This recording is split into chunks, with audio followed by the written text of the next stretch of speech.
Victory Venkatesh ఈ సంక్రాంతికి సైంధవ్ చిత్రంతో పలకరించబోతున్నారు.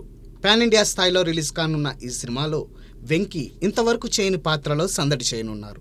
శైలేష్ కోలను దర్శకత్వం వహించిన ఈ మూవీతో 75 చిత్రాల మైలురాయికి చేరుకుంటున్నారు వెంకటేష్.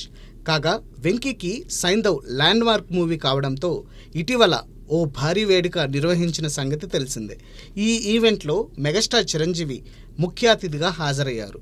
అయితే ఇదే వేడుకకి నటసింహం Nandamuri Balakrishna, king Nagarjuna, superstar Mahesh Babu కూడా హాజరు కానున్నట్లు చెప్పుకొచ్చారు. కట్ చేస్తే ఈవెంట్ జరిగిన రోజు వారి జాడ కానరాలేదు. దీంతో వారి గైర్హాజరుపై రకరకాల కథనాలు వినిపించాయి. లేటెస్ట్ టాక్ ఏంటంటే బాలయ్య, నాగ్, మహేష్ ఈ ఫంక్షన్కి రావాలనుకున్నప్పటికీ లాస్ట్ మినిట్ రీజన్స్ వల్ల హాజరు కాలేకపోయారట. బాలకృష్ణ తన కొత్త సినిమా కోసం రాజస్థాన్లోనే లాక్ అయిపోగా, నాగార్జున నాసామిరంగా, మహేష్ బాబు గుంటూరు కారంని ఎట్టి పరిస్థితుల్లోనూ సకాలంలో పూర్తి చేయాలన్న ఉద్దేశంతో షూటింగ్ పైనే ఫోకస్ పెట్టాల్సి వచ్చిందట. దీంతో వెంకీ 75 ఈవెంట్ని వారందరూ మిస్ కాక తప్పలేదు.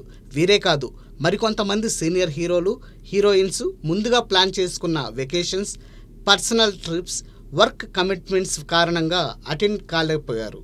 వీరందరూ కూడా వెంకీకి వ్యక్తిగతంగా ఫోన్ చేసి తమ గైర్హాజరుకు క్షమాపణలు చెప్పారని సమాచారం. ఇక వెంకీ 75 ఈవెంట్లో సీనియర్ స్టార్స్ మిస్ అయినప్పటికీ రాణా దగ్గుపాటి, నాని, విశ్వక్సేన్, అడవిశేష్ వంటి యువతరం కథానాయకుల ప్రెజెన్స్ వేడుకకు ఓ ప్రత్యేక ఆకర్షణగా నిలిచింది.